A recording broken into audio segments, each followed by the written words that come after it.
નમસ્કાર। આજે વાત કરીએ મહેસાણા શહેરમાંથી સામે આવેલા એક ભવ્ય અને પ્રેરણાદાયી દ્રશ્યની કે જ્યાં હનુમાન જયંતીના પાવન અવસરે ભક્તિ, સેવા અને શક્તિનો અદ્ભુત સંગમ જોવા મળ્યો। મહેસાણાના રાધનપુર રોડ પર આવેલા શ્રી કપિલા હનુમાન દાદા મંદિર ખાતે હનુમાન જયંતી નિમિત્તે વિશાળ અને ભવ્ય કાર્યક્રમનું આયોજન કરવામાં આવ્યું હતું। આ કાર્યક્રમ માત્ર ધાર્મિક જ નહીં પરંતુ સામાજિક એકતાનું પણ પ્રતીક બની રહ્યો છે। કાર્યક્રમની શરૂઆત સવારના સમયે મહારક્તદાન કેમ્પથી કરવામાં આવી હતી, જેમાં 700થી વધુ બ્લડ બોટલ એકત્રિત કરવાનો લક્ષ્યાંક રાખવામાં આવ્યો હતો। તો મોટી સંખ્યામાં ભક્તોએ રક્તદાન કરી અને માનવ સેવાનું ઉત્તમ ઉદાહરણ પૂરું પાડ્યું હતું। તમામ દાતાઓને ગિફ્ટ આપી સન્માનિત કરવામાં આવ્યા હતા। તો આ ભવ્ય આયોજન દરમિયાન સવારથી સાંજ સુધી મારુતિ યજ્ઞનું આયોજન કરવામાં આવ્યું હતું, જેના થકી સમગ્ર વિસ્તાર આધ્યાત્મિક ઉર્જાથી પરિપૂર્ણ બની ગયો હતો। આ વર્ષની ખાસ વાત રહી શોભાયાત્રાના પ્રારંભ સમયે 101 હિન્દુ દીકરીઓ દ્વારા કરવામાં આવેલ તલવારબાજીનું અદ્ભુત પ્રદર્શન, જેને જોઈને દરેક વ્યક્તિ ગર્વની લાગણી અનુભવી રહ્યું હતું। તો આ ક્ષણને ઐતિહાસિક પળ તરીકે પણ જોવામાં આવી રહી છે। ત્યારબાદ ભક્તિમય વાતાવરણ શ્રી હનુમાન દાદાની આરતી કરવામાં આવી હતી, હનુમાન ચાલીસા સાથે, જેમાં મોટી સંખ્યામાં ભક્તોએ ભાવભીના હૃદયથી ભાગ લીધો હતો। હજારો ભક્તોના જય હનુમાનના નાદ વચ્ચે સમગ્ર પરિસર ભક્તિના રંગે રંગાઈ ગયું હતું। આ દરમિયાન થયેલી ફટાકડાની આતશબાજીથી આકાશ રંગબેરંગી બની ગયું હતું, જે દ્રશ્ય દરેકને મંત્રમુગ્ધ કરી દીધું હતું।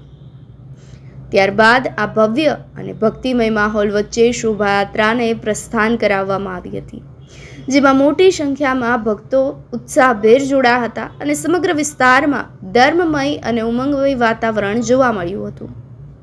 કાર્યક્રમમાં સાધુ સંતો, સમાજના આગેવાનો, રાજકીય આગેવાનો અને ધર્મગુરુઓની પણ ઉપસ્થિતિ જોવા મળી હતી, જેના થકી આયોજન ગૌરવવંતું બન્યું હતું। મોટી સંખ્યામાં ભક્તોએ હાજરી આપી હનુમાન દાદાના દર્શનનો લાભ લીધો હતો। આ સાથે જ સામાજિક સમરસતાનું એક અનોખું જ ઉદાહરણ પણ અહીં જોવા મળ્યું હતું, જ્યાં દરેક પરિવારના અન્નના યોગદાનથી મહાપ્રસાદ તૈયાર કરવામાં આવ્યો અને આશરે 5500 કિલો મગદળનો પ્રસાદ બનાવી લગભગ 2200 જેટલા બોક્સનું વિતરણ કરવામાં આવ્યું। આ આયોજન અંગે ભગવતસિંહ ઝાલાએ શું કહ્યું તે સાંભળી લઈએ। હિન્દુ સમાજને એકતામાં બાંધવાના હેતુથી સ્વયંસેવકો દ્વારા 1 મહિના સુધી સતત મહેનત કરી આ કાર્યક્રમને સફળ બનાવવામાં આવ્યો છે। આ રીતે મહેસાણામાં ઉજવાયેલી હનુમાન જયંતી માત્ર ધાર્મિક ઉત્સવ જ નહીં પરંતુ સેવા, સમર્પણ અને સામાજિક એકતાનું જીવંત પ્રતીક બની અને રહી ગયું છે। ભગવતસિંહ ઝાલા નામ છે મારું અને અહીંયા શ્રી કપિલા હનુમાનજી મંદિરમાં મુખ્ય સંયોજક તરીકેની જવાબદારી નિભાવું છું। આજે શ્રી હનુમાન દાદા જન્મોત્સવ નિમિત્તે સેવા, ભક્તિ અને શક્તિનો ત્રિવેણી સંગમનો સરસ મજાનું ભવ્ય આયોજન છે। સવારે મહારક્તદાન કેમ્પનું આયોજન છે, જેમાં અમારો લક્ષ્યાંક 700થી વધુ બોટલનો છે। અત્યારે આપ સૌ જાણો છો કે ખૂબ જ ભીડ ત્યાં રક્તદાન કેમ્પમાં જોવા મળી રહી છે, એટલે અમારો લક્ષ્યાંક 700ની પાર થતો દેખાઈ રહ્યો છે। મારુતિ યજ્ઞ ચાલે છે, જે કહેવાય કે ભક્તિ એટલે કે મારુતિ યજ્ઞ સવારથી સાંજ સુધી મારુતિ યજ્ઞનું સરસ મજાનું આયોજન છે અને સાંજે ભવ્ય શોભાયાત્રાનું પણ ભવ્ય આયોજન કરવામાં આવ્યું છે। એક વિશેષ આયોજન આ વર્ષે આપણે કરવામાં આવ્યું છે કે જે શોભાયાત્રાનું પ્રસ્થાન થશે સાંજે 8 કલાકે।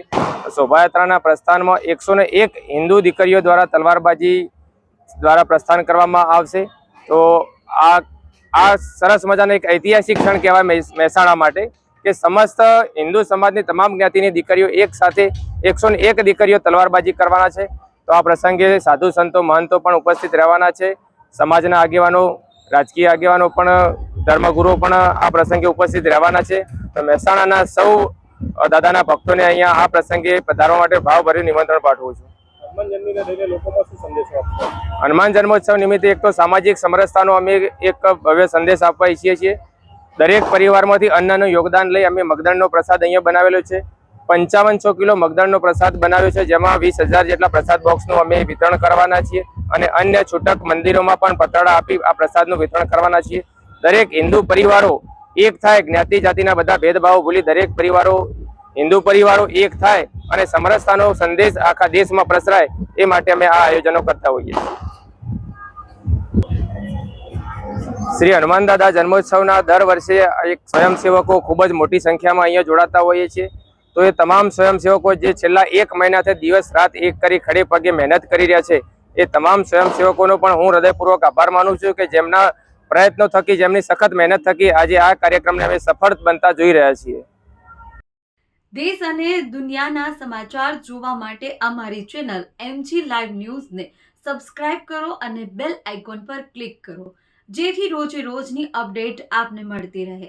સાથે જ અમારું ફેસબુક અને ઇન્સ્ટાગ્રામ પેજને પણ ફોલો કરો.